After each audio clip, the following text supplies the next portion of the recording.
Hey, welcome to the African History Network. I'm Michael Imhotep, founder of the African History Network, host of the African History Network show.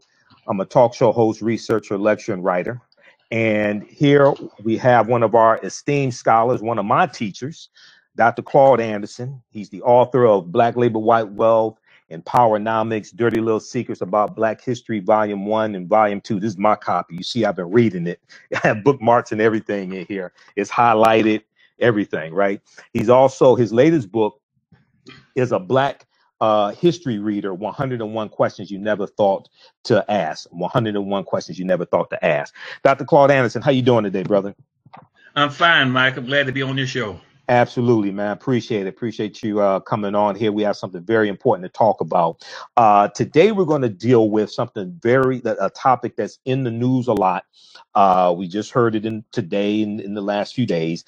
DACA Immigration Dream Bill versus Native Black Americans. DACA, Deferred Action for Childhood Arrivals. DACA Immigration Dream Bill versus Native Black Americans.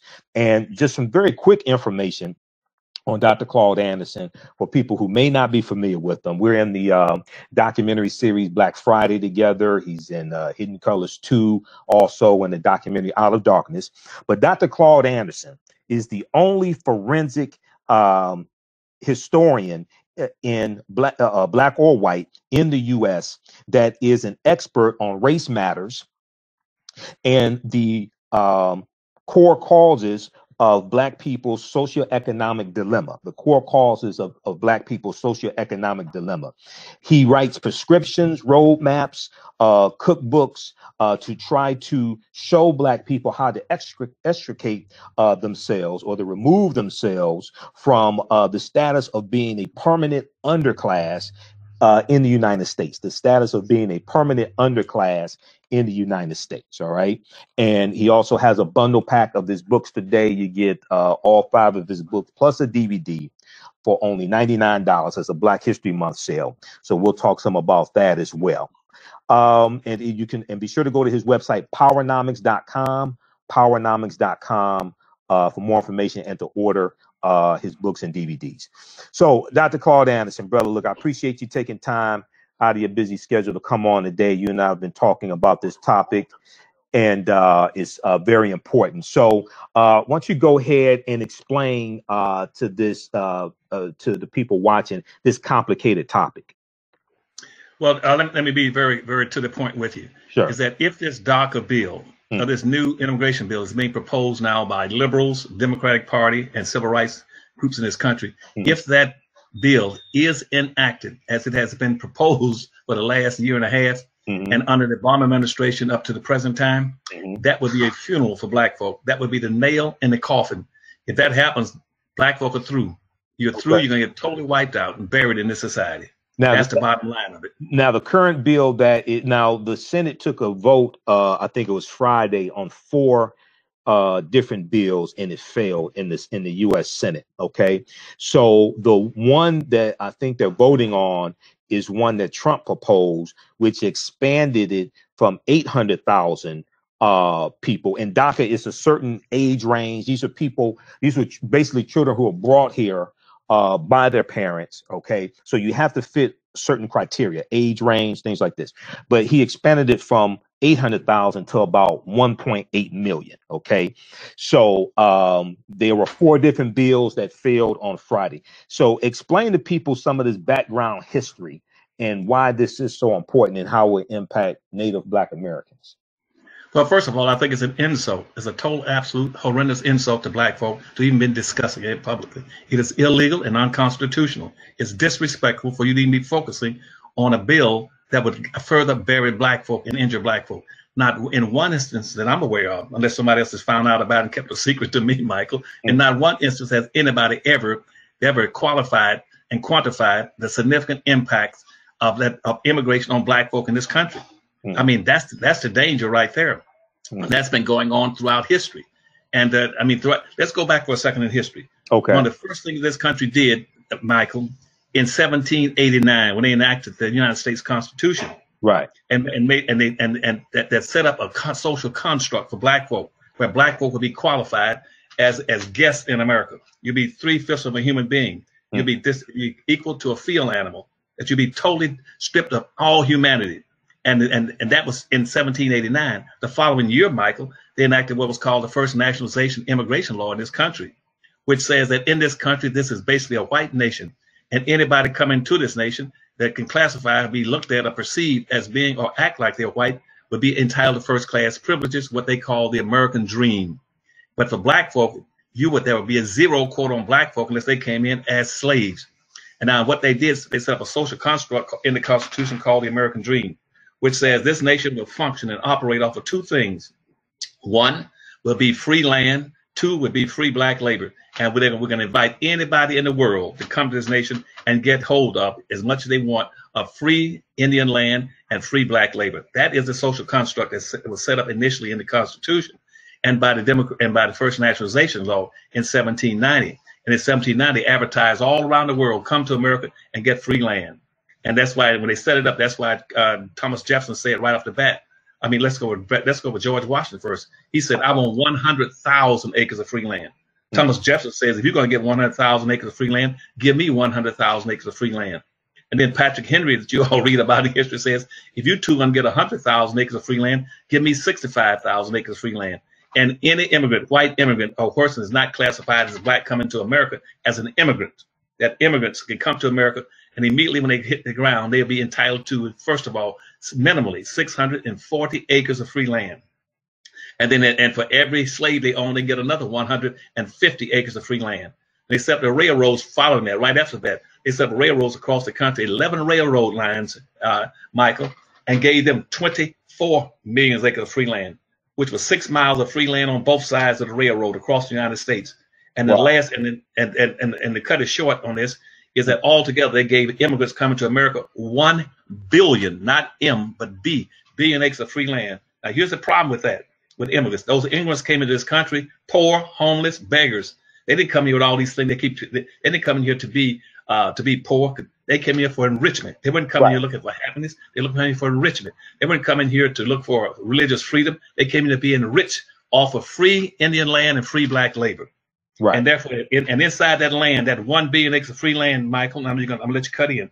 Out of that 1 billion acres of free land, all the wealth in this nation was buried in it. All the timber, the land, gold, chrome, silver, bauxite, magnesium, gas, and oil was in that land, and that was passed on from one white generation to the next. Mm-hmm. We had massive immigrants pouring into the country. About 100-some million immigrants have come to this country, and those whites that got all that, they passed it on from one generation to the next. And it is multiplied and tripled, double, and triple in value every 20 years. That's why right now in America, white society, white immigrants now control almost 100% of everything of value from New York to San Diego. And black folk are locked into a dilemma because of immigration. And every time immigrants come to this country, they have a negative impact. And one of the basic premises that has never been brought up in these discussions, Michael, is that the first thing they should have done, it says there's a basic premise and an axiom in physics that says for every action there must be an equal and opposite reaction. Mm-hmm. That's Newton's third law of motion. And yet, if you're going to bring in 100 million to 130 million immigrants into this country, white immigrants in this country, over black folk, somebody's being negatively depressed because you're going to give them all the lands, the rights, the privileges, and controls of everything in the country. You're bringing them in to be the management class. You're locking black folk into the bottom. And so, nobody has raised that issue. So now black folk are locked into the bottom of a social construct, and nobody's making the issue. Not one civil rights leader, not one black elected official, not one member of the black overclass, not anybody in the liberal side of the equation, nor in the Democratic Party that says, why don't we, before we started bringing in more immigrants, why don't we go down and qualify and quantify the negative impact that this immigration has presently had on black folk, has been having for the last 460 years. Because we cannot continue to depress black folk by bringing people over them and using black folk as a foundation to enrich everybody but black folk. So the people you start talking about, this DACA people, what you're doing, you're bringing them in here, giving them rights and privileges and benefits that have been denied black folk for 460 years. Now, the reason this is very important is because that is illegal and it's unconstitutional. Because see, go back in a second, and then we're gonna start talking about why. Back in the Dred Scott decision. Mm-hmm. In 1857, says that black people, because of the Constitution and that immigration law in 1790, says that black people have no rights that a white person is bound to respect. And subsequent to 1857, you had a civil rights war that was fought. And what was fought was to free black folk from some of these restrictions. And so the first thing they did, they put out a 13th Amendment, a 14th Amendment, 15th Amendment, and 2 civil rights laws. And those civil rights laws were specifically designed to give black folk what? A second constitution, to give them a chance to get some of those benefits that were being provided strictly to immigrants coming into the country. And the first civil rights law was economic based. Civil rights laws would not have anything about getting along with people, not discriminating. It was not about any group of black folk. The civil rights law didn't, Dred Scott didn't say we were denying rights to immigrants, to women, to gays, to midgets, to humpback people with ingrown toenails. It was about black folk. So the civil rights law was strictly for black folk, to give them rights and benefits. 1866, okay. The first one that passed. 1866. 1866 says that the black folk are to be protected. So here's what it says: the 13th Amendment says that black people in this country must be treated in all manners similar to the way white folk are treated. Now, Michael, common sense would say, if that's the law, the 13th Amendment saying that black people must be treated in all manners similar to a white person, then if black folk are the only people being negatively treated, then you violate the law. Because whites are not being, you should have been treated like whites. You should have been protected from immigrants coming into this country. Point, and that's 13th Amendment. Now go to the 14th Amendment, which says the 14th Amendment says that black folk were entitled to due process, to equal protection of the law. Now, if you're bringing in immigrants over black folk, Michael, you're not protecting black folk. You're not protecting black folk. You're bringing people over here that are depreciating and subordinating them and supplanting them in all respects. And the 1866 Civil Rights Law said it's obligatory and it's mandated that every level of government exercise all necessary means to lift the badges and incidents of slavery off the shoulders of black folk. And it's never been done. And right now they're proposing to continue what they've been doing up to this time. That is, continue to subordinate black folk and bring other groups over them. And that is illegal, it's unconstitutional. Now, so in a few minutes, when you're ready, I'll give you about 9 things I think black folks should do to correct this thing before they finish burying black folk and have a funeral. DACA would be the funeral for black Americans. And one other thing on this part, if they go to my history of the Black Reader and look at page 160 and 164 in the Black Reader, they'll find a breakdown. You open your book, go to your book, go to 160, and it'll break it down how how immigrants have been displacing black folk. In economically, politically, socially, and housing and everything. And the point this came up is that in 1975, when I was over education for the state of Florida, see, the Hispanics I had Cuban refugees call me and said, Dr. Anderson, we're going to have a national meeting in Kansas City in 1975. And what we're going to do, we're going to bring everybody together. Keep going. We're going to bring everybody together to supplant black people in this country, to subordinate them. And they set up what they call a National Hispanic Party. And they all got together and said one of the first things in this thing is to supplant black folk and displace black folk by the year 2000 by bringing in an unending influx of Hispanics into the country to take black folk out. And they did. And where black folk are talking about one day march and they will someday overcome, we're going to come here in mass numbers and demand that we're going to demand and overcome while black folk are demanding one day to overcome. We're going to demand that we come overwhelm tomorrow. And so by year 2000, Hispanics displaced black folk. Now they're called the majority minority. And black people now, after 460 years, is now a minority. Hispanics wiped out black folks' power to vote. Whites now are already outnumbered by immigrants in America. Let me ask you a question.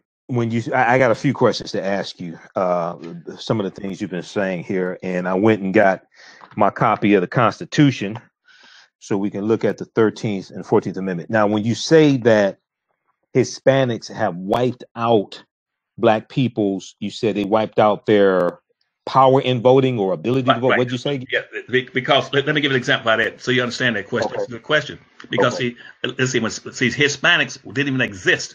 When blacks, when you had 5 million blacks in slavery in 1865, you only had less than 4,000 so-called Mexican or Hispanic in the entire United States, but you got 5 million blacks enslaved. Then by the year 1900, what happened? By that time, the number of Hispanics in the United States had moved up to 100,000, And while we moved up to 100,000, but black folk moved from 5 million up to almost 12 million in the United States. And they got the same identical birth rate throughout the 1900s.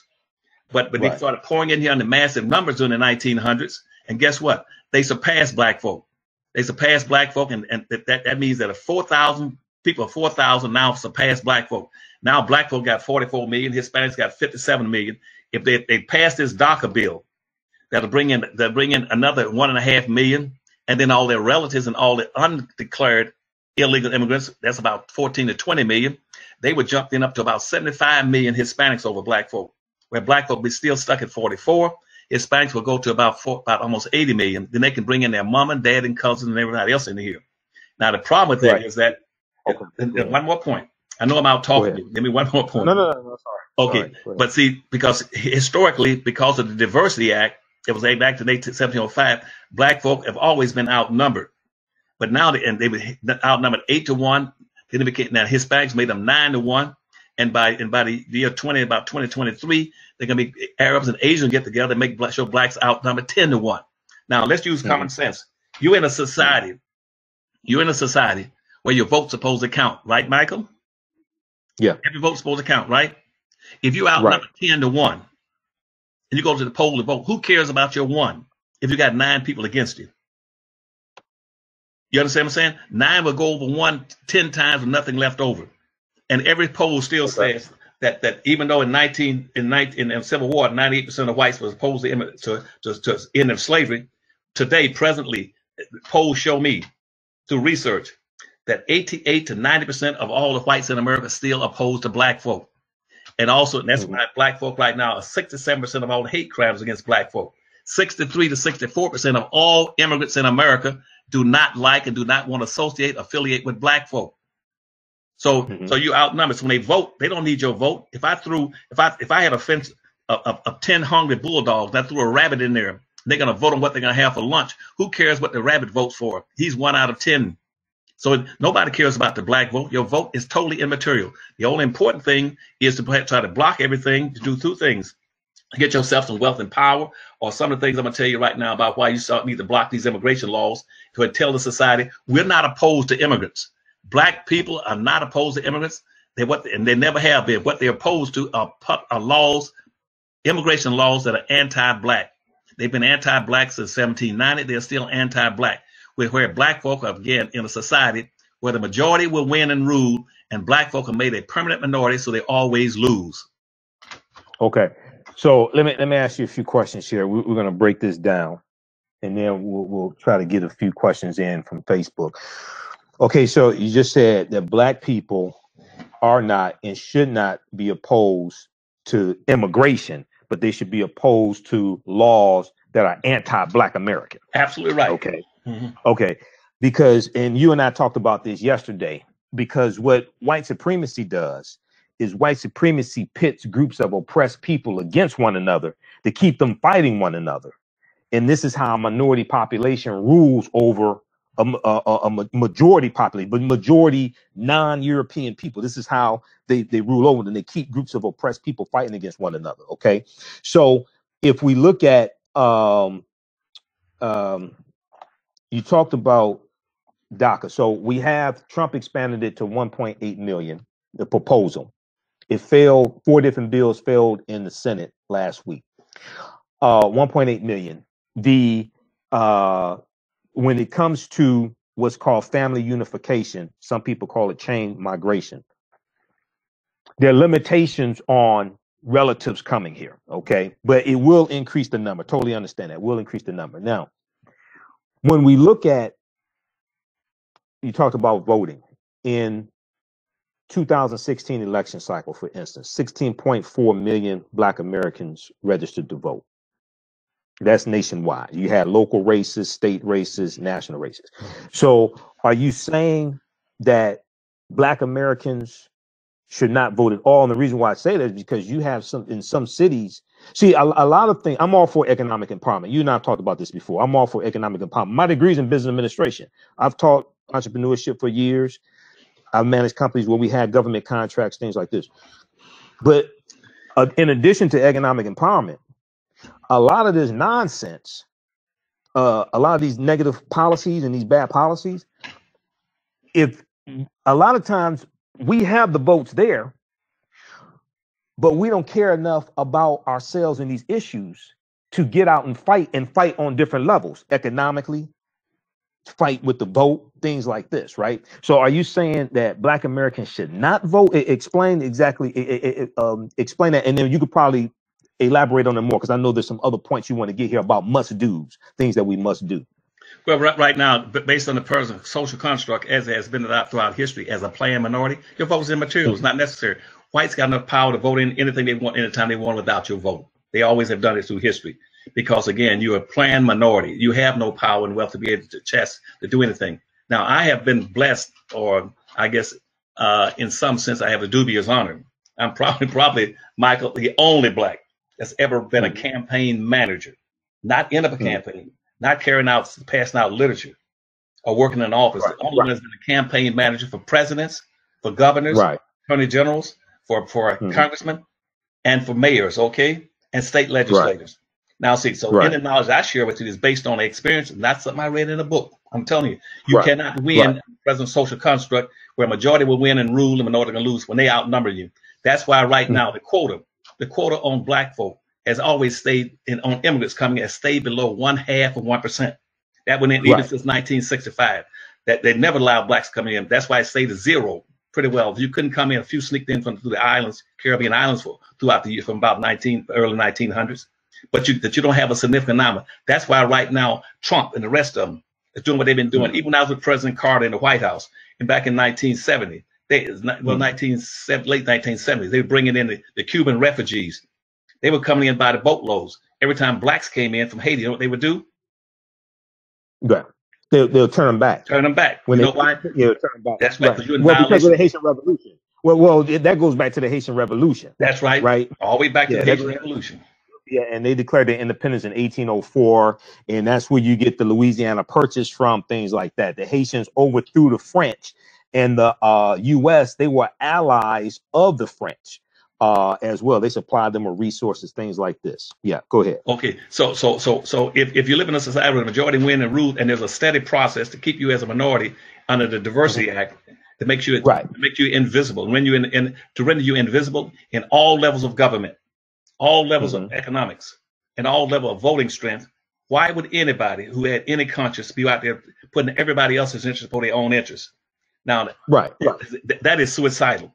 And see, now I understand that. I understand it from all my years in government. And I understand why the civil rights leaders did it. They, back in about 1970s, under what they call on the benign neglect theories, they surrendered. They surrendered to racism and say, hey, we're giving in, and now we're going to support anybody because we can't do anything to help Black folk. That's why your liberals, your Democratic Party walked away from Black folk and started supporting everybody.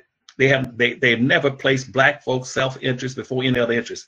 And once you do that, you're only bringing up the remnants of slavery. The first premise of a slave is to have no self-interest, Michael, to put the masters and everybody else's interest before his. The second part, the reason we don't do any good, is one thing like in Korea. See, I told you earlier, in Korea, I saw the same kind of thing happening with our people. We should be playing as a team in Korea. And every morning, I tell people, every morning, the Chinese and the North Koreans had gotten together. They came across the Yalu River. And half my Marines, we were trapped up at the Chosin Reservoir. And I was in a Marine tax squad at the time. But anyway, they come across the river. Every morning they come over to my older hills shooting rockets, talking about and putting out literature and blowing on horns, saying basically, when I catch up with you, I'm going to kill you.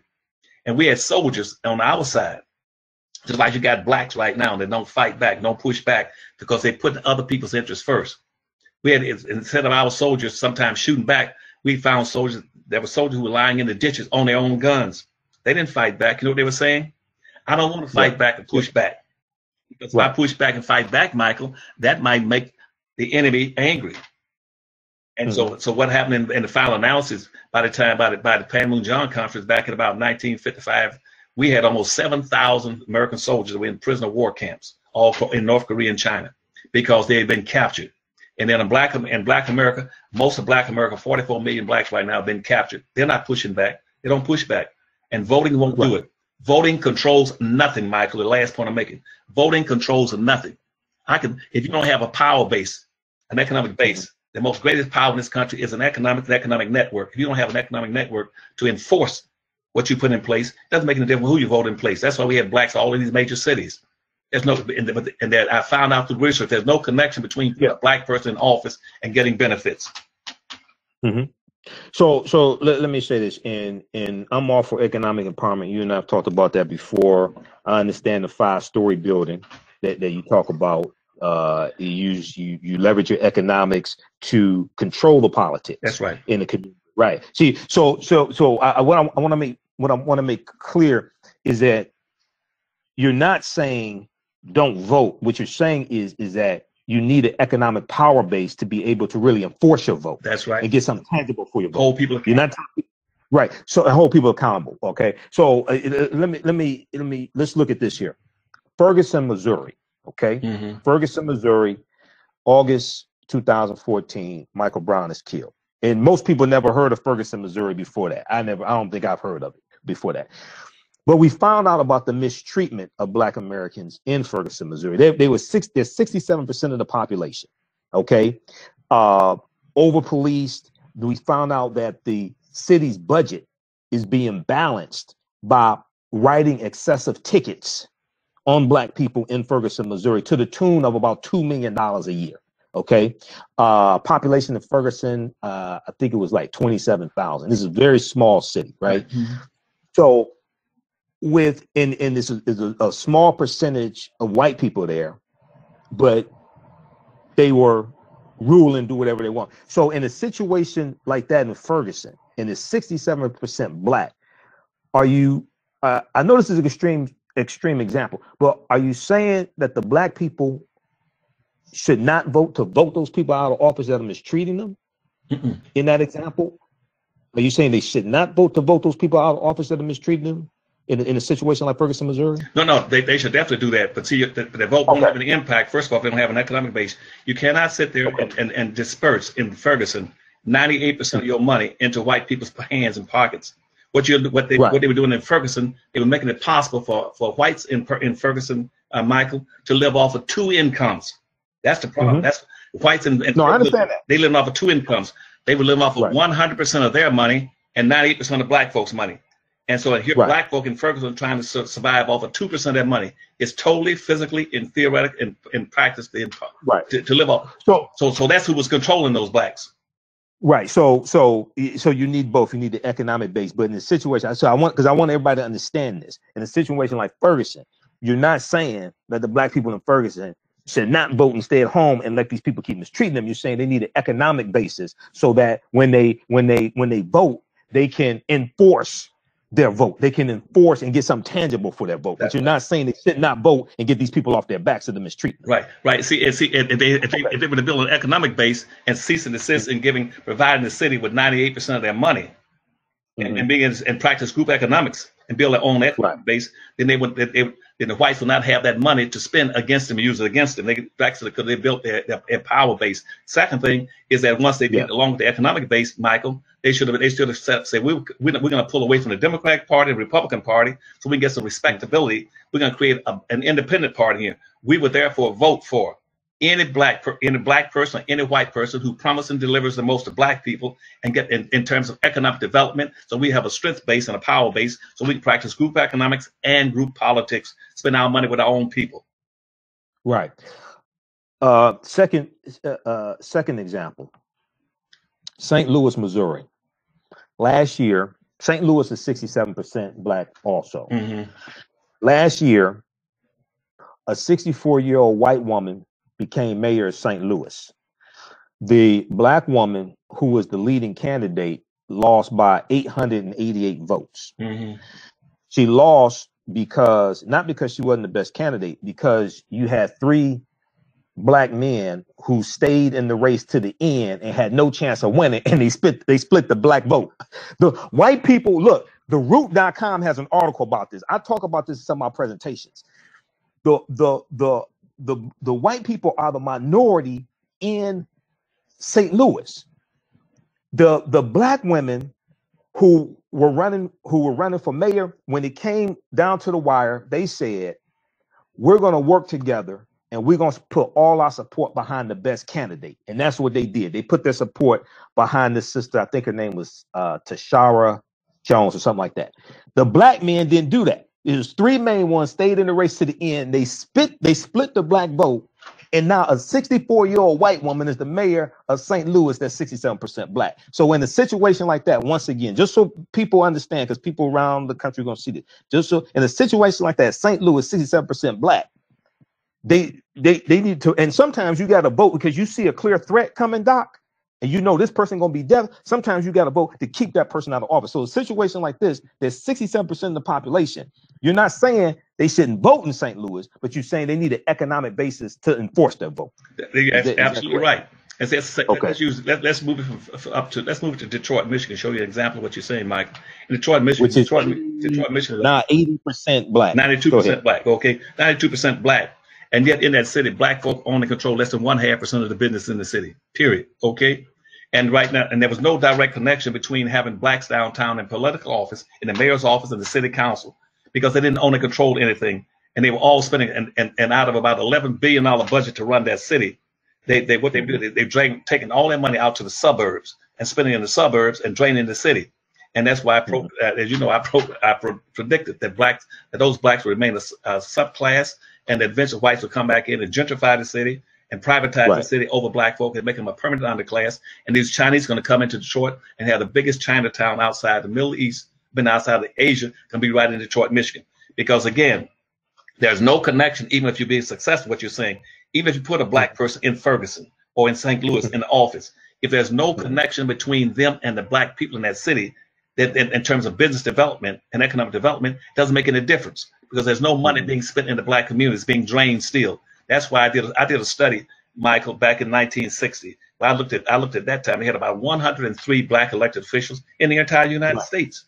Only 103. You talk about this in Black Labor, White Wealth. That's talk right. About this in black. Only 103 elected black officials. Now, I looked at the social discomfort indicators at that time between imprisonment, drug abuse, teenage pregnancy, dysfunctional schools, no job, unemployment.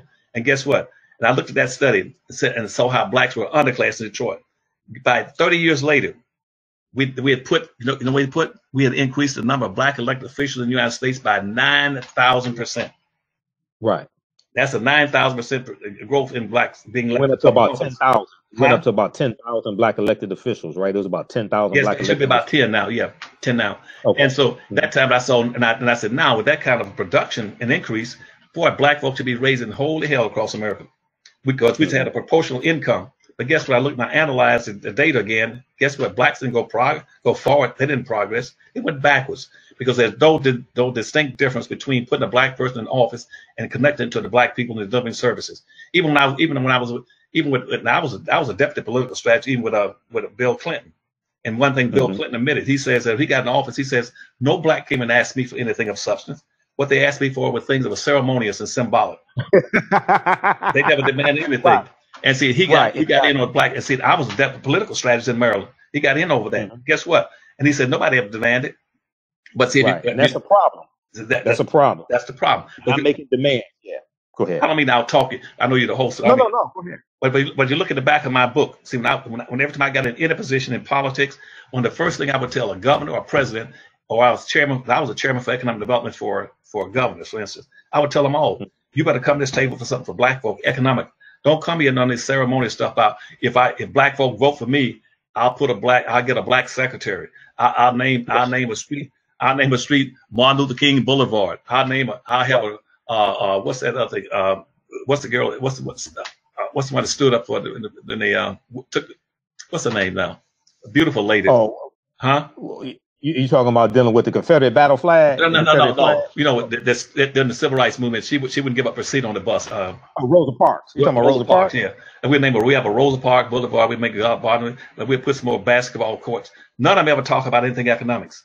And that's why the few motions I'm gonna make to you today that I think our people should do, I'm gonna try to cover that and say, hey, these are things you should go after. No more of that ceremonial stuff, because see that black folk they try to make black folk feel good, because they know that no white person would take offense to you doing something that is social in nature for black folk, is ceremonious. That's why if a black person got money right now, they ain't gonna do anything for blacks. They'll run to Africa and do something for black folk. They'll run to Liberia. They'll go any place to do stuff for black folk, except to St. Louis, Ferguson, Detroit, Pittsburgh, Philadelphia, Atlanta. They can do anything that's economic based for black folk because they feel that's a threat to whites. Right. So, and we're going to get into some of these things that we need to do right now. But the reason why, two quick things, the reason why many of us don't make any demands, right, is because we don't think that we are worth people doing something for us. Many of us, we suffer from many of us suffer from low self-esteem and or low racial esteem. That's right. Okay. We may have high self-esteem, but we have low racial esteem looking at us as a group. And that comes from being stripped of our history and culture, not having that, because your history and culture gives you your values, your interests, and your principles. It gives you self-esteem. It gives you pride. And people who have their history and culture intact, they don't allow people to mistreat them. They make demands. They understand that they're worth fighting for, and their children are worth fighting for. Okay. You only fight for something that you perceive has value, that you think is worth saving. If you don't think you have value, if you think you're just an N-word, right? You don't fight for that because it has no value. So this is what's taking place. Okay. Very quickly, the article that I referenced from theroot.com, name of that article is called Black Male Ego Sinks Black Woman Magic in St. Louis. Black male ego sinks black woman magic in St. Louis. Tashara Jones loses mayor's race by 888 votes. This is what happened in St. Louis. I've talked about this on my shows and my presentations. Okay. If you're just tuning in, then we're going to get some of your solutions here. If you're just tuning in, hey, I'm Michael Imhotep, founder of the African History Network. We're speaking with Dr. Claud Anderson. He's one of our great scholars. You've seen him in Hidden Colors and Out of Darkness, the Black Friday series I'm in. His latest book is right here, A Black History Reader, 101 Questions You Never Thought to Ask. A Black History Reader, 101 Questions You Never Thought to Ask. He has a 5-book bundle pack at his website, powernomics.com. Powernomics.com. Okay. You get a 5-book bundle pack of this book, Black Labor, White Wealth, Powernomics, Dirty Little Secrets About Black History, Volume 1 and 2. It's 2 books. And you get a DVD that deals with what we need to do right now. Is all for $99 at powernomics.com. So support this brother. He needs your help. And also visit the harvestinstitute.org, right? Harvestinstitute.org. Right.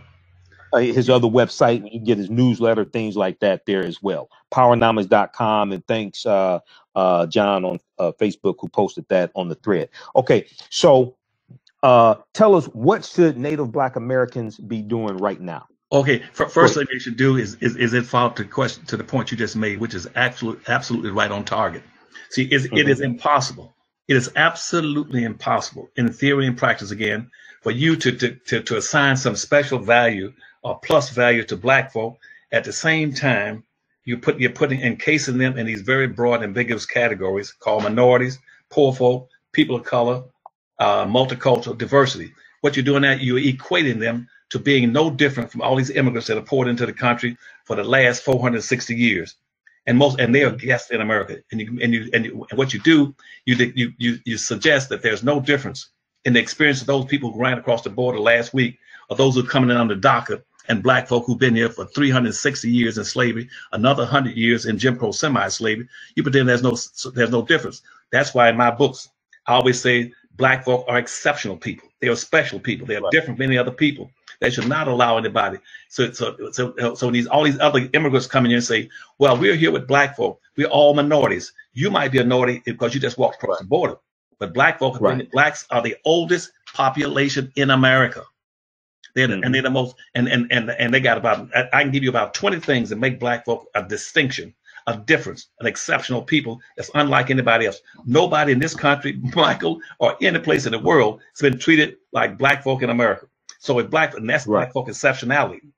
If they're going to go for the changing things in the country, you got to say, don't put me in there. Yes, he might be an anchor baby that came in here 15 years ago, but he's not been here for 400 years. I am special. I'm the oldest people. I'm the most patriotic people in this nation.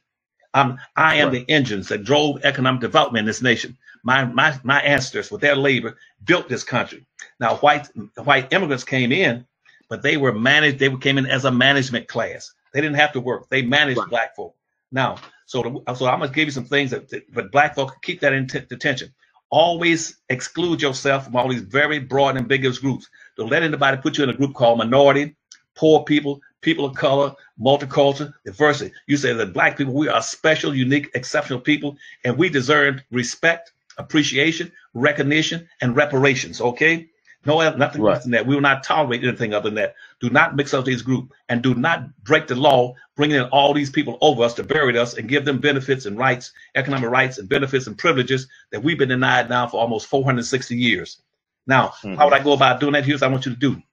You tell my people and resolve this DACA bill. First of all, the demand that somebody in this country start speaking up for the negative impact that immigration will have on black folk in the future, or under this DACA Act, what it's been doing to black folk for the last 460 years, how black folk have been deprived of rights, resources, and privileges and opportunities for 460 years, and any immigrant coming here can come in here with first-class citizenship because we have a federal policy that federalizes them. See, now I have the dubious honor, Michael, of writing the first affirmative action plan in the United States. I wrote that in 1970 and 71 for the state of Florida. At that time, see, black folk were the minorities. Then all of a sudden, that bill was 1970, Hispanics, who have historically been classified as whites. They were whites. They found out then by classifying themselves as a minority, they could come in this country and now get special benefits over black folk.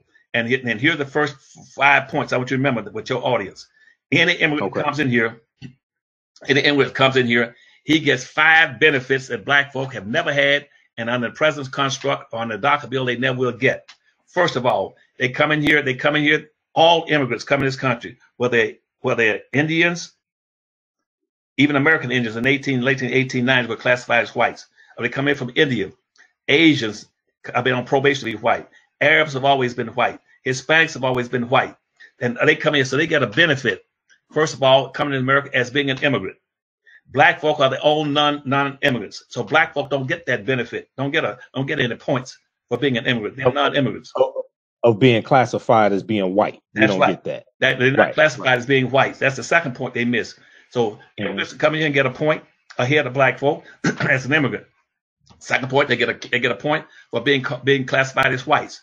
Third, they get a point by allowing themselves to be classified as a minority. Fourth, they get points because they come in and they bring in a culture that they can now use to benefit, to set themselves up and set up businesses and small enclaves, economic enclaves that black folk can't build. 5, they get a chance to declare special benefits and entitlements because they have a language. Because that way they can have, you use a telephone and say, you want Spanish, you want German or French. Black folk, they never ask black folk, what language do we have for you to give you special benefits? So Hispanics can go down right now and get television stations and radio stations by saying, we need those stations for our people because they don't understand English, they need Spanish. And lastly, they get better special benefits because in this society right now, blacks are an underclass, and they've been branded as being descendants of slaves. So blacks got 5 or 6 negatives, where those other groups got 5 or 6 advantages over them.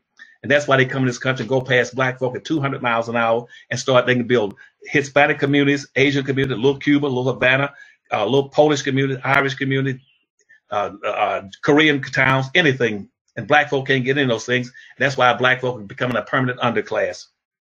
Now, let's go through some of the things I want them to do. That's the first thing. Declare yourself that you're an exceptional people, that you're different people. Nobody should be compared to you. The next thing I want you to do, I had a little list I made up here, is to demanding that this nation begin to adhere to the 13th and 14th Amendment and the 1966 Civil Rights Law, which says that black folk are special people and every level of government should be taking all necessary means to protect these black folk and not have them being excluded and subordinated to immigrants coming into this country.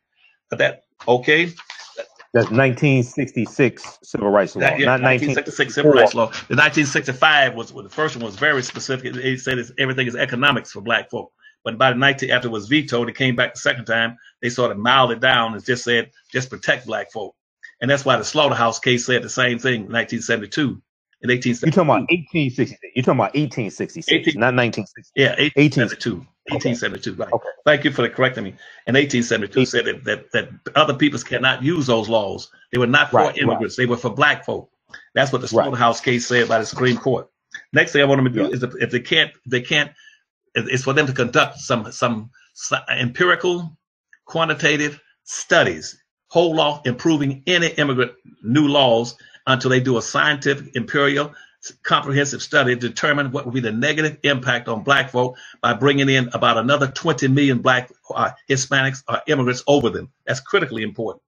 The next thing I want them to do is to say this: if you're not going to protect black folk, then put them into a protected class. They should be in a protected class where they should not be negatively impacted by immigrants coming to this country. Nobody else is being negatively impacted. Hispanic is not being negatively impacted because an Arab comes in here or an Asian. Everybody impacts negatively against black folk. So black folks should be in a protected class, Michael. If you need it, go back to the Freedmen Bureau that was set up, as you know, back in 1865. Put them into that protected class. Put them into a protected class just like you got women in a protected class. Women have always been in the protected class. We had a Supreme Court ruling back in the 1860s that said women are in a protected class. There's certain things that they're entitled to, privileges, rights, protection. And the only thing, women weren't denied any rights. The only thing they were denied at that time was voting at that time. But anybody could vote in that time if you own property. But since most women didn't own property, that's why they couldn't vote. It wasn't because they were women. It's because they weren't property owners. But put blacks into a protected class and begin to provide benefits to them just like you provide benefits to women in this country. American Indians in protected class, immigrants in a protected class, and now they try to put gays and transsexuals in a protected class. Put blacks into protected class and make sure they got rights and privileges that all the other groups have, irrespective of their history as slaves, the descendants of slaves. The next thing I want you to do is take black folk out of the affirmative action program. I put blacks into the affirmative action plan. I wrote it in 1970, 71. I wrote it for black folk. I didn't write it for minorities. I want blacks to withdraw from it and let it die. And now for blacks to move towards reparation. Because if blacks were to withdraw, Michael, from affirmative action, it would cease to exist. It would fall on its face. It would die. Because there's no legal justification for having Arabs, Asian, Hispanics, and other groups and minorities, poor people into an affirmative action program. Affirmative action is supposed to mean corrective action, correcting something that the government has systematically, historically done to injure a specific group of people. No, this country has never done anything to gays or to Arabs or to Indians or Hispanics. They did it to black folk. So now affirmative action, no longer corrective action, is feel good action to make everybody equal to black folk and to give the pretense that somehow that all people have contributed equally to the development of this country. That is the biggest lie that was ever told. For 360 years of slavery, black folk were the ones picking the cotton, building the bridges, the roads, the highway, digging the ditches, and running the country. That's Wall Street was set up on the back of black folk, not on all these immigrants coming to this country. So I can go on and on. But lastly, put them into a protected class to protect them. I'm running past my time, so I'm going to cut off, Michael, and just I'll let you start wrapping it up then. I got about 4 or 5 other things. Okay, so remove blacks from affirmative action, place them into reparation policies and programs, demand lifting the 1/4 quota of black people from African and Caribbean nations. Now, this is very important. I think late last year, you did about a 5 or 6 minute video and you answered a couple of questions. One of them was about immigration. And in that video, and I've heard you talk about this before, you talked about how the immigration laws need to be rewritten so that more African and Caribbean immigrants can come to this country so black people as a whole can get their numbers up, their population up. Okay, so explain that, because that goes back to your first point that black people that Native Black Americans should not be opposed to immigration or to immigrants, but we should be opposed to immigration laws that are anti-black. So explain that dealing with African and Caribbean immigrants and 1/2 of 1% quota. Okay, good. See, go back to 1870 to the 1790s. Let me go back to the 1790s. See, back to the 1790s, after they put up that first immigration nationalization law, about 2 years after that, if not a year later. See, that's when Toussaint Overture started kicking rear end down in Haiti. Revolution, Toussaint Overture, Bookman, Dada, Dessalines, yes. Yeah, and he broke loose, and he beat the heck out of the French. And ran Napoleon's group out of there and allowed the United States to take over the Louisiana Purchase, buy the land for about 5 cents an acre. See, that scared the devil out of whites in this country. And Right. the founding father says, good gracious. And then and following, not only did Toussaint beat the French, Michael, but he also beat the Spanish and the English. And the British. British. Yep. Okay. Yep. And, They were allies. Yep. and when that happened, these colonial powers got scared to death. They said, good God. So they said at that point, they brought up something else that's in currently debate. They brought up what's called the Second Amendment. The Second Amendment with gun control. Right. Right. But again, just like on the immigration, Michael, nobody brings up the fact that the origin of the immigration laws that were negative started in 1790 against black folk, but also the whole gun rights act came up. They pretended, well, white folks right now, they need guns so they can go hunting and they can go recreation. No, that's what I was for. They came up because they got scared to death. And all the colonies started requiring by the late 1790s that every colony must start militias to be able to keep control of what? The black slaves in this country. And they require in the militias law that every state must have militias. But in addition to that, they require that every white male between 18 and 45 years of age must do what, Michael? They must join the militia. Right, and do what? Do what else, though? Back at that time, they had to be armed. They had to own a gun and join the militia. So it was dealing with slavery to put down slave rebellions, and also it was designed to put down attacks by Native Americans, different Native American tribes. You put down those attacks there.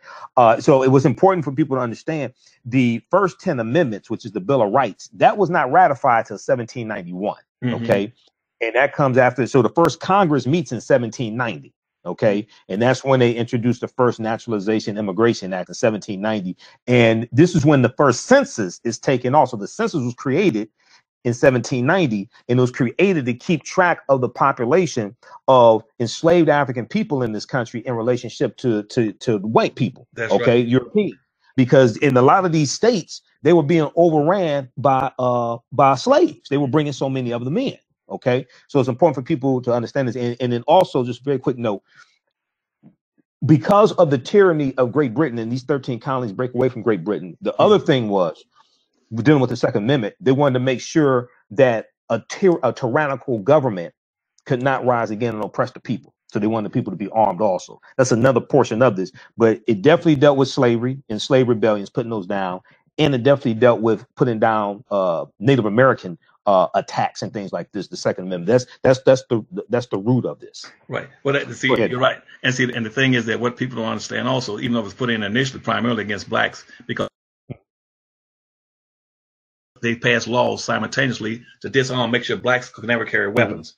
They couldn't carry weapons, tools, knives, guns, or anything. And even though Indians were armed, Indians could have bow and arrows, knives, spears, whatever they want. But black folk could carry anything that would be a threat to whites. And in addition to that, like South Carolina was the first one that put up what they call plantation police and paddy rollers that would walk the streets. Slave patrols, That's right. They wanted to make sure blacks were not armed and could not slaves were revolt. And they started things like meritorious manumission policy, which recognized black folk that would go squeal on black folk who was plotting to try to revolt. And then it's right after that, see, Nat Turner also scared the devil out of him with his revolt. They said there's no way we as white folk can ever let black folk arm themselves. And then even after the Civil War was that when the slavery ended, they enacted black codes again to make sure that black folk could not be armed in the South. They could not be armed for the simple right that the North and the South got together and agreed. The North says, now those black folk are not in slavery. We do not want them coming north because we're going to bring in another about 20 million whites from Europe. And between 1865 and 1900, we brought in almost 27 million white immigrants into the country. They said, we're going to use them as a management class up north, and we're going to develop the West. But in the meantime, do not let those black folk come free. So the South then enacted slave codes and black codes and peonage codes to keep blacks contained. And then every one of those codes, one first stipulation was that no blacks could not be armed.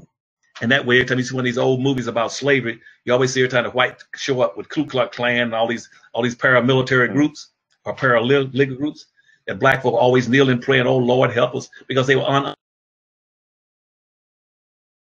tools to fight and defend themselves.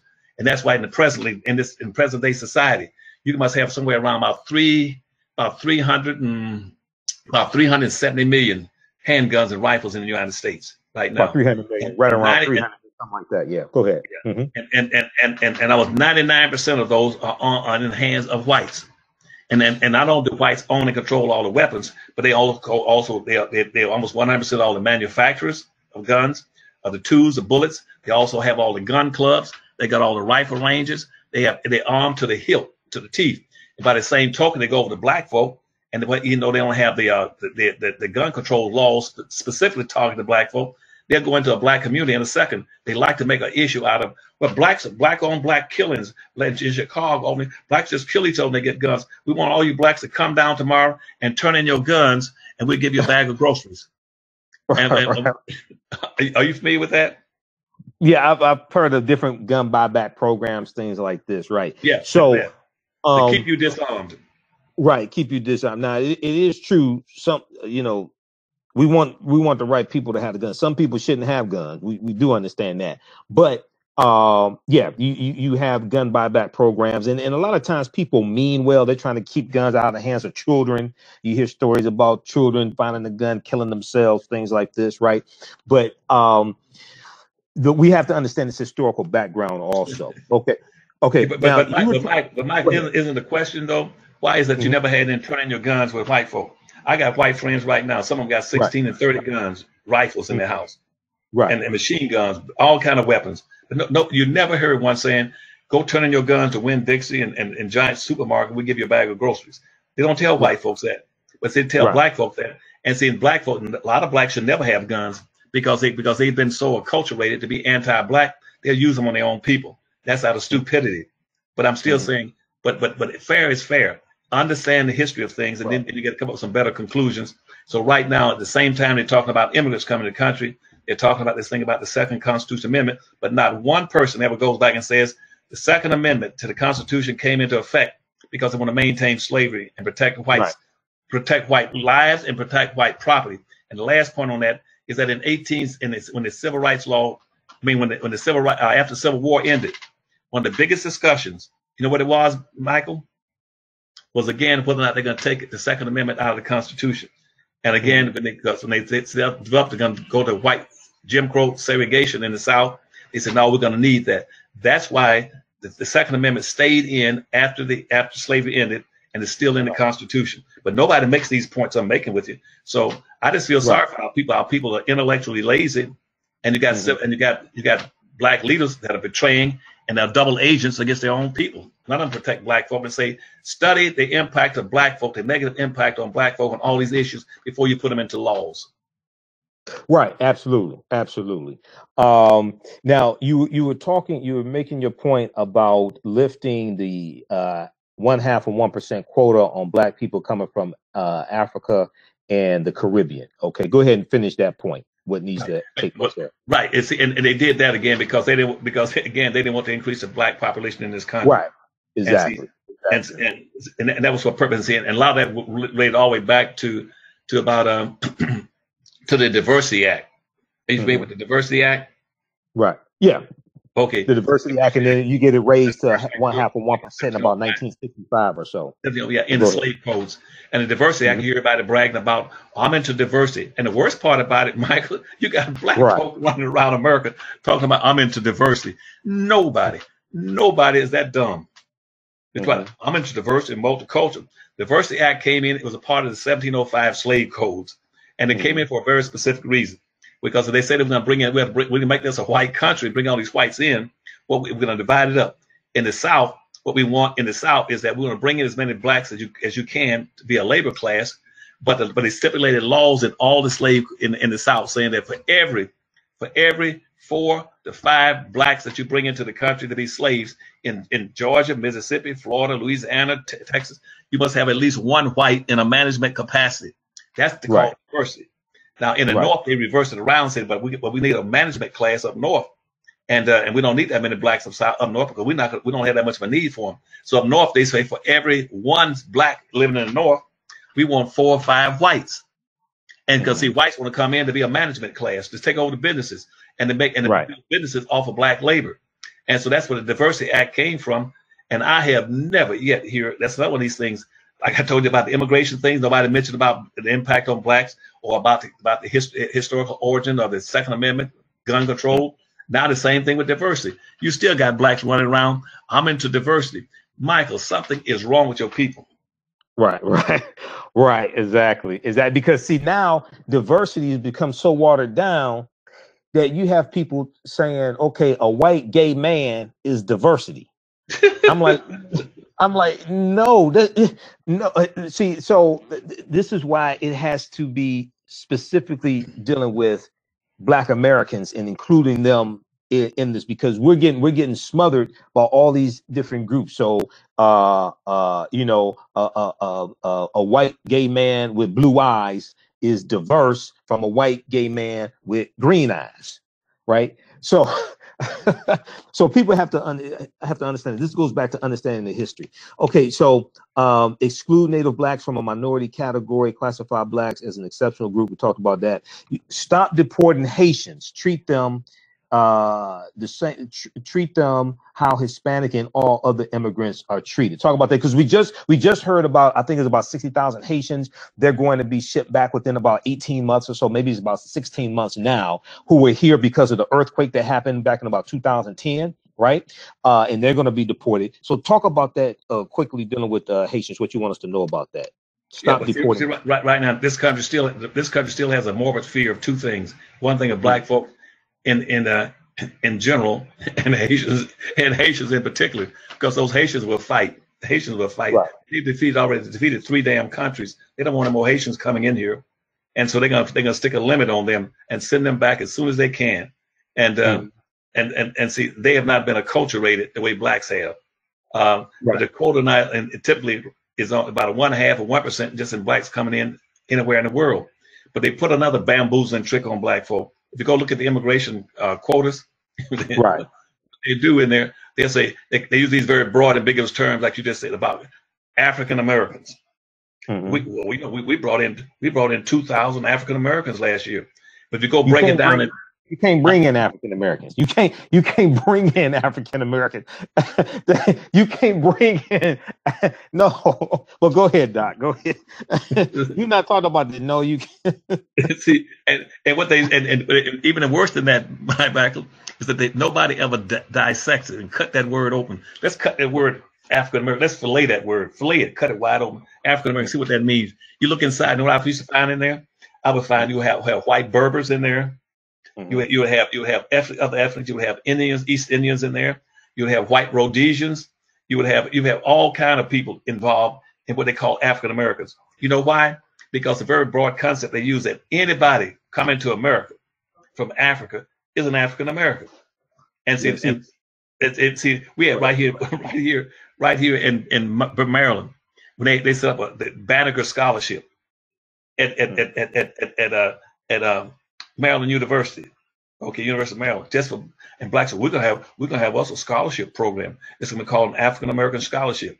And a Palestinian came in here from Africa, and he said, "I want to apply for that scholarship." And they said, "I'm sorry, you can't get that. That's only for black folk." He said, "I don't know." He said, "Oh, that's only for African Americans." He said, "Well, I'm an African American." He said, "No, you're a pastor." He went to the courts and sued in the Maryland Supreme Court and won $150,000. You know why? Because the court says he is an African American. He came in here. Anybody coming from Africa to America is an African American. And since all human beings migrated and immigrated out of Africa, even white Europeans can come in here and claim that they are African Americans. And the worst part, even in affirmative action plans, and they talk about what it's for minorities. White men are the biggest damn minority in the country. Right now, if I was a white man, I would go to any affirmative action plan, just like this Palestinian did with the Banneker Scholarship. And I would apply for money under affirmative action right now if I was white. And if they didn't give it to me, I could bankrupt the whole system as a white man because he is a minority. And they talk, well, how about women and gays? Women and gays own slaves just like white men did. As a matter of fact, if you go out to New Orleans, go down to New Orleans, and one of the biggest slave traders in New Orleans were 2 gay white women And there's a restaurant called the Two Sisters Restaurant. The restaurant is still there. It's been there for all these years. Two Sisters Restaurant, two of the biggest slave owners in Louisiana, in New Orleans, were white women who were gays. And it still exists. All it said, but they diffused the issue by broadening and expanding this whole concept on everything that pertains to black folk. Right. Now, they're very quickly here. If you, so, you know, you and I talked about this yesterday because contrary to popular belief, Reverend Jesse Jackson didn't create the term African American 88 or 89. He reintroduced the term and made it popular. So because the first recorded usage goes back to May 15th, 1782 in Philadelphia, Pennsylvania. And then in April 3rd, 1964, Cleveland, Ohio, where Malcolm X delivers his Ballad of the Bullet speech, he uses the term Afro-American and African American. Now, here's the thing, and you probably agree with this. If you're going to use that term, you for your foundation scholarships, things like that, you have to clearly define what it is. Okay, so that it pertains to the descendants of African enslaved African people. You have to clearly define what it is. It can't be broad and ambiguous. So because Dutch Afrikaners, those are the invaders there. Those are not African Americans. Just like if as a descendant of African people, if I move to Cuba, I don't become an Afro-Cuban. That's not my ancestry. The Afro-Cuban ancestry is ancestry, those descendants there in Cuba. Okay. If I move to Brazil, I don't become an Afro-Brazilian. They clearly defined it what it is. So what happens is because we don't understand history, we don't clearly define these things, and people are able to get through these loopholes also. Okay, we have to clearly define that stuff. All right, if people want to say black, you know, okay, you know, but when you use terminology, you have to clearly define what it is to close those loopholes. And because many of us don't understand law, status is something different because white is also status. I encourage people to look at the 2010 census form. Go to census.gov, look at the 2010 census form, because it tells you there that immigrants coming from the Middle East are classified as white. It tells you that immigrants coming from North Africa are classified as white. Even Nubians, black Nubians are classified as white by the U.S. government because white is also status. Okay, I don't want to get too deep into it because people talk about the Moors and the treaties, things like that. I know about that, but white is also status. So people need to look at that 2010 census form also, because games are being played and a lot is part of the white population in this country. 63% of this country is about 63% white. Part of that white population are people who are not really white. It includes North Africans. It includes people from the Middle East, things like that. They're being pushed into that population of white so that the quote unquote white population can keep their numbers up. Okay, so they're playing games with us also. Okay, and go ahead. Again, and the reason. Can you hear me? I can hear you. Go ahead. Yeah. See, years ago, and when I left government, and I've been at the highest levels of every kind of government you can stay in this country, and began in over education for the state of Florida for 8 years. Only blacks have been over state education. I said to myself, I got to find another way of defining black folk. I got to get beyond all this ceremonial, symbolic bull BS that keeps black folk locked in box. And what I decided to do is that I'm gonna go back to the core. What is it that makes black folk distinctly different? And I went back to black. I mean, even the word Africa, the word was meant that the land of the blacks. I said, why don't I just cut out the BS, just go right to the bottom, which is black. Well, and I tell black folk that blackness is not just a color. Blackness is not just a skin color. Blackness for Americans is a badge of honor. It's your experiences, your heritage, your history. It is your exceptionality. It's what makes you distinctively different. And if you're foolish enough to sit live in this country for 460 years, and allow somebody to come in and take away that by saying, well, you're just a people of color. No, I'm not. I'm a special black person. I would not let you call me an African American or an Afro American or a minority or a person of poor people or people of color. I am black. And because I'm not just in skin color, but also because of what it represents. And the more important, as I said, is your badge of honor, it's your history, it's your culture, it's your experiences. But more importantly, blackness is the debt that white people owe this group of people in America. This debt is not for people who just came in from Africa or Caribbean. It's not for people who just came in from Europe. The debt is to black folk. And if I were a white person and you start saying to me, as Mr. White man, pay me some of the money you owe us for reparations. And I said, for who? Well, give it to Afro Americans. I said, well, half these Africans, they weren't even here. They weren't here just like the Mexicans weren't here. The Latins were here. The Italians weren't here. Why would I give them to them? They just walked into the country too. Keep your whenever you go into the marketplace or a political arena, Michael, because you're a good student. Remember this. Don't go in with a shotgun. Go in with a rifle. Go in straight as a bullet. I'm here to deal with a very specific thing. I'm not trying to look out for everybody's rights.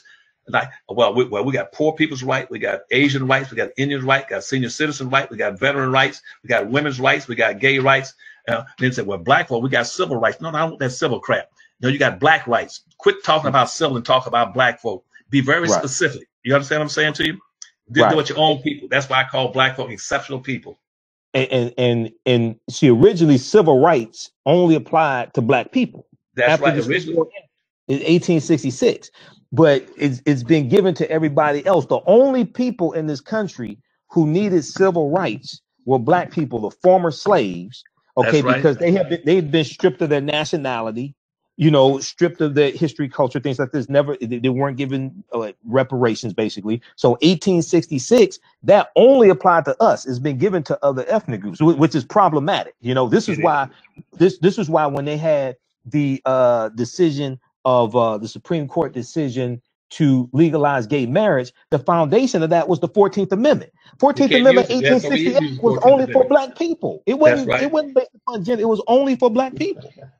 It wasn't for gay. Now, if you want to be gay, that's fine. But the 14th Amendment, when you study the history of it, had nothing to do with sexual preference. It was only for black people. But why would our people sit there and let people equate gayness and transsexual with black being black? We don't understand history, so they just let it go. They don't know we don't know most people don't know about the 14th Amendment, who it was for. They understand history, right? Okay, so the 10th thing. But Mike, before you leave that point, see, when I left the administration and under Carter, and I guess I one of the last of cabinet members to leave, that when Ronald Reagan came in 82, one of the first things he says whenever you start dealing with race matters, he said, use very broad and ambiguous terms. He called Haldeman into the office in the White House and told him this. So never come out and talk about blacks specifically. So use very broad and ambiguous terms. And he says, if you use those very broad and ambiguous terms, and watch this word, now this is quote. He said the jigs, not ends, but jigs would never know the difference if you use very broad and ambiguous terms because they think they're included. Now that comes right out of Ronald Reagan's mouth.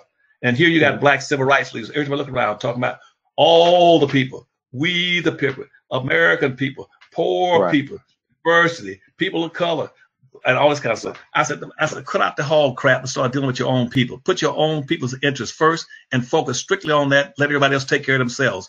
Every other group don't need black folks. Whites don't need black folks to take care of them. Neither women, anybody else. So right now, I'm just personally sick and tired of black folks shucking and jiving, trying to save the world while their own people perish. And so, but anytime you get ready to wrap it up, I'm about ready to leave you then Michael. The 11th point is include Native blacks into public policies for immigrants and so-called American Indians. Is that protected class you were talking about? Yeah. Then Indians in the protected 11. Class. And see, Indians came into the protected class. But see, as a matter of fact, what most people don't know is that in proportional comparative terms, American Indians owned as many slaves as whites did. And that's why, and slavery never could have existed and been maintained in this country without the full support of Indians. That's why the first treaty that was ever enacted in the 1516 was a New York treaty. It put it specifically in there that if Indians were to support slavery and help maintain slavery in this country, that they would be rewarded and compensated. And then by that, they said we would give you in every treaty, put an inclusion. So if the Indians go with whites, they would give them some food, clothing, arms, and other considerations. And told them that if you do that and quit running through the woods wild and like a wild buck and settle down and build farms and get yourself some slaves, then we will consider you to be civilized. And so you had so they had the 5 civilized tribes develop: the Choctaw, Chickasaw, Cherokee, Seminole Indians. They said we become civilized and we're going to own slaves. And so they all signed on, became slave owners, slave traders, slave hunters, and they signed agreements with the South during the Civil War to fight for the South to help maintain slavery. The Indians put out a black flag policy. Says if you ever catch a black from the Union Army, catch it in a uniform, kill him. You don't take no black folks prisoners. That's called the Black Flag Promise. And so Indians sided with slavery. And the last general to give up when the Civil War ended, the last person to give up was an Indian general named Stan Waite that was still trying to fight for Indians because they wanted to maintain their slaves, and to keep them contained. And so, but that was 2 years after the Civil War. The United States had to go into these reservations and demand that all Indians release slaves. They were still holding blacks as slaves 2 years after the Civil War ended. They drew up what's called the 1866 Indian Treaties to turn loose all these blacks, and we set a special program so that in the future that the descendants of all black Indians, black freemen, and free blacks would be compensated and treated in all manners, Michael, similar to the way Indians are treated. Just like I told you in the 13th Amendment, they said that blacks should be treated the same like all whites are being treated. Now, why in the world with those, like in those Indian treaties and the 13th Amendment, would people keep bringing in immigrants over black folk and not treat them like whites and like Indians? That makes no sense to me. Wake your black leadership up, wake your civil rights leader up and say, what in the hell are y'all doing? You're sitting there watching your people being buried alive. You ain't doing a damn thing. And none of right now supporting the 1866 Indian Treaty, which says that black folks must be compensated. And they even had a recent judge ruling that says the same thing. It says that black folks should be getting all these benefits that Indians been getting for the last 150 years. Obama, while he was in office, he gave every year, he would call 564 white Indian chiefs to the White House and give them $3.5 billion every year. Gave them altogether about $25 to $30 billion. Didn't give black folk one penny. And then at the same time, he rushed down to the border and bring in these DACAs and give them $3.5 billion for clothes, food, education, transportation, and schooling. Then give a penny to black folk in Philadelphia, Pittsburgh, or Atlanta, Georgia, any place else. All this is unconstitutional, is illegal. And what I hope before I leave this earth is that black folk will wake up to smell the coffee, because personally, I'm sick and tired of black folks sleeping and let other people mistreat them over and over again. Absolutely. And largely in all those, so there are about 566 federally recognized tribal nations in this country, and they all have treaties with the U.S. So you talked about 564 white Indian chiefs. They were given $3.5 billion a year collectively, $3.5 billion. They have treaties with the U.S. Okay. See, black Americans don't have treaties. They don't have. It's the Black Freeman Indian Treaty of 1866 is still in existence. For the Choctaw, Chickasaw, Creek, Cherokee, and Seminole Indians, they get benefits based upon those treaties. Many of our ancestors were in those treaties, but we don't know they exist, so we don't know to fight for that, because that's our best chance to get any type of reparations. Okay, so if you visit Dr. Claud Anderson's website, powernomics.com, he has a DVD presentation dealing with the Black Freeman Indian Treaties of 1866. What we need to first, we have to educate ourselves on that, how to enforce that. That's the next step. All of the issues. And Michael, before you leave that point, we're still presently in the appeal court right here in Washington D.C. Yeah. They supposed to held a hearing on us about in November. What they decided to do, said, well, let's not have a public hearing. Let's go in the closet and decide on black folk. They said, well, maybe that black's not entitled to it, but it's coming up again, and I want every black out of your group across this nation to show up at the federal courts in Washington D.C., the federal appeals court this time, and fill the courts and fill the streets. Say, no, we ain't going for it anymore. You owe us billions of dollars. The Obama didn't give us anything. Not one white president nor any other black president had ever given one penny or ever enacted anything specifically and solely to benefit black folk. And even in most of the black elected officials have done anything specifically solely for black folk. Federal appeals court, when we know when the date is? I'm gonna call you and give you that date, because we got people right now organizing for it. Now, would you have that on your website, harvestinstitute.org? Would that be on the website? Right, we will do that. Okay, so people can also check the website, harvestinstitute.org, HARVEST, like harvest, like crops, harvestinstitute.org, to keep up on this, and those that can make it to that federal appeals court on that date, he'll have it on the website. Show up, because see, the way that immigrants and Hispanics organized, they were out in the streets protesting, pushing for an executive order, pushing for DACA and things like this. They put pressure on President Obama. This is one of the ways they got it. They organized. Okay.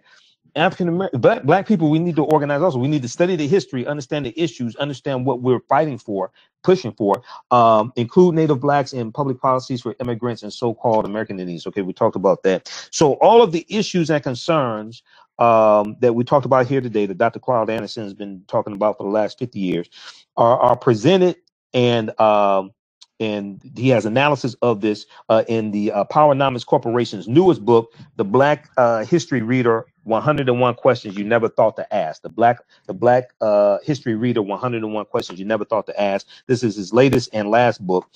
This book, as well as all of Dr. Claud Anderson's books, may be purchased at powernomics.com. He has a 5-book bundle pack. You get all 5 of his books. His latest one, A Black History Reader. You get Black Labor, White Wealth, Powernomics. You get Dirty Little Secrets About Black History, Volume 1 and 2. And you get also a DVD for only $99. Okay. That's regularly $125. You can order that at powernomics.com, POWERNOMICS, powernomics.com. You can also call the main office if you want to purchase over the phone, 301-564-6705. No, 6075. 6075. I got it here. 301-564-6075. 301-564-6075 also is the phone number to the office as well, if you want to call and place your order also. Okay. Well, look, Doc, closing statements, anything you want to leave us with, especially during Black History Month. This is a good time to talk about these topics also, and carry them with us throughout the year. Go ahead. Yeah, and in conclusion, I want to say to you, did it ever amaze you that people that you just mentioned that are illegal in the country, almost 14 to 20 million, can organize and go around and demand? They're illegal. That's like my breaking into your house and demanding rights and privileges for me to be able to sleep in your bed, go to your refrigerator, go to your bank account, and I'm illegal.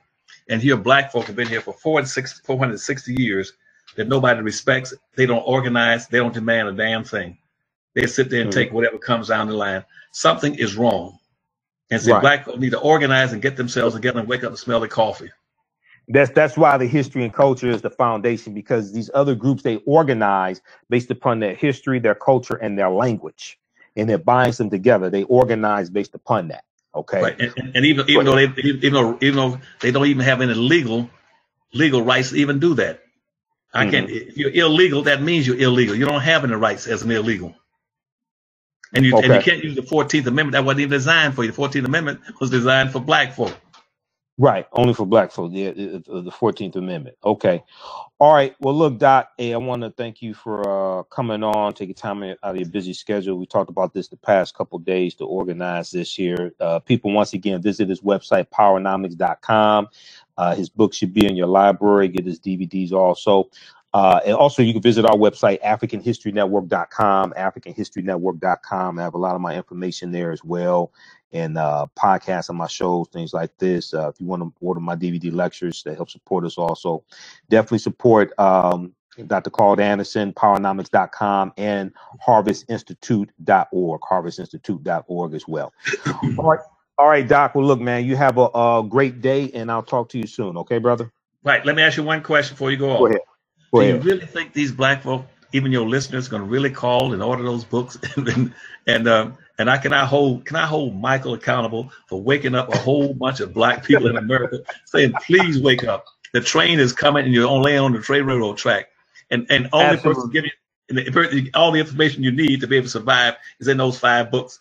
And I'll bet you right now, I'm gonna call you and tell you how many ever called and order books. I'm gonna report back to you. Well, a lot of people will order online. A lot of people will order online.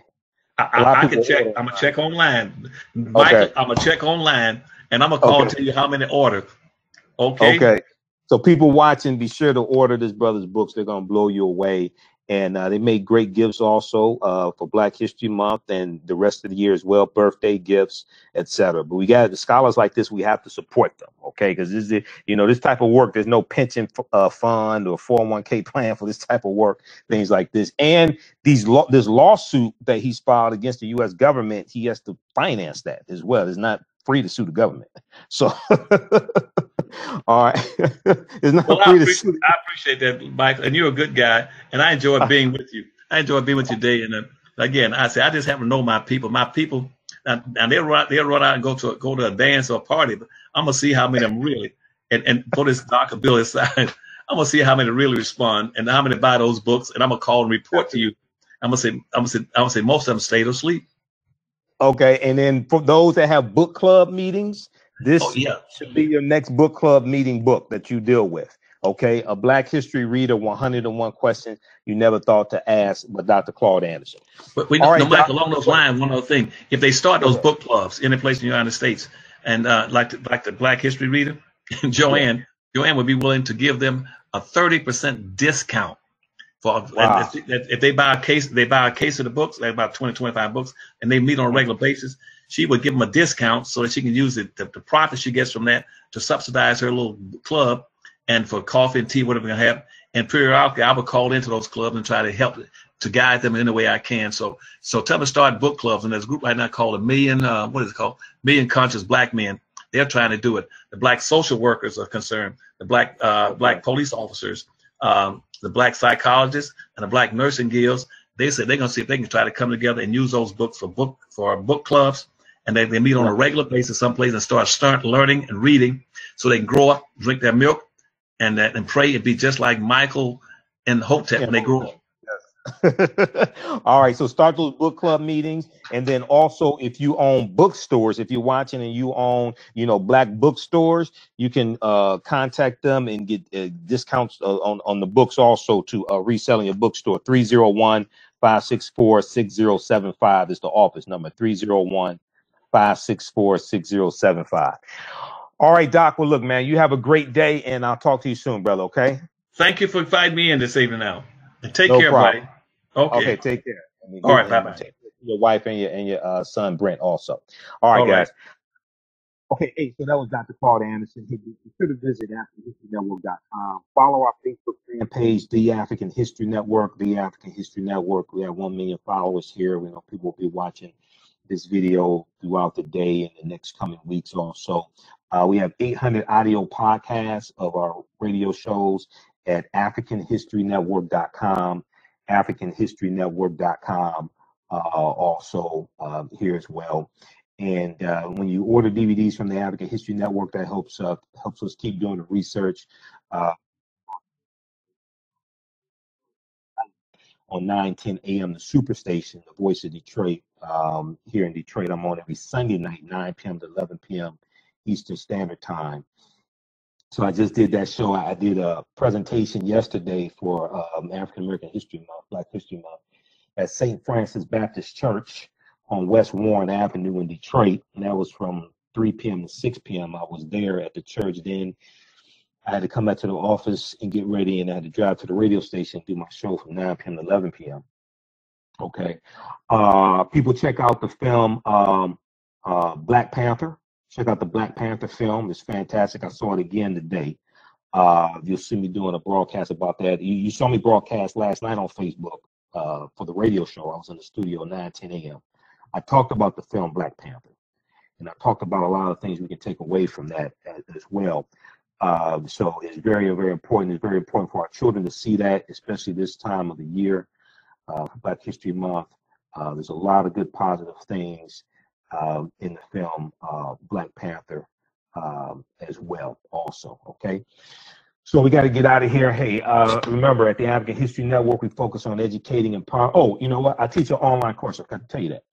I teach an online course called Ancient Kemet, the Moors, and the Ma'afa, Understanding the Transatlantic Slave Trade, what they didn't teach you in school. Ancient Kemet, the Moors, and the Ma'afa, Understanding the Transatlantic Slave Trade, what they didn't teach you in school. This is a 7-session, 14-hour online course. It's all pre-recorded. I did it in August and September of 2017. There's also 20 hours of bonus content as well. Okay. So we deal with thousands of years of history. We deal with the transatlantic slave trade. We deal with ancient Egypt, ancient Kemet. We deal with the Africans known as the Moors, their 800-year occupation of Europe, how that leads to the transatlantic slave trade happening, how that leads to Christopher Columbus, all that stuff. Okay, we deal with that in the online course. It's only $50. It's all pre-recorded. You can view it at your own pace. There's also 20 hours of bonus content as well. Okay, that's called Ancient Kemet, the Moors, and the Ma'afa, Understanding the Transatlantic Slave Trade, what they didn't teach you in school, and that's available.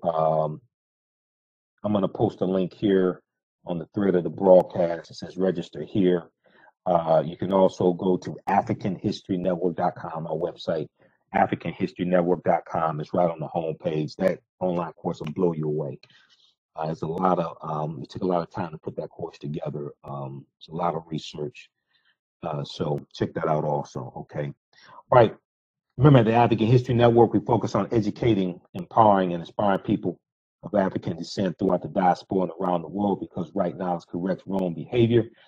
What you do for yourself, what you do to yourself, and what you allow other people to do to you is based upon what you think about yourself. What you think about yourself is based upon what you have been taught about yourself. What you've been taught about yourself is based upon everything you've read, heard, and seen about yourself. Remember, right now it's correct wrong behavior. It's not over till we win. Wakanda forever. We are Wakanda.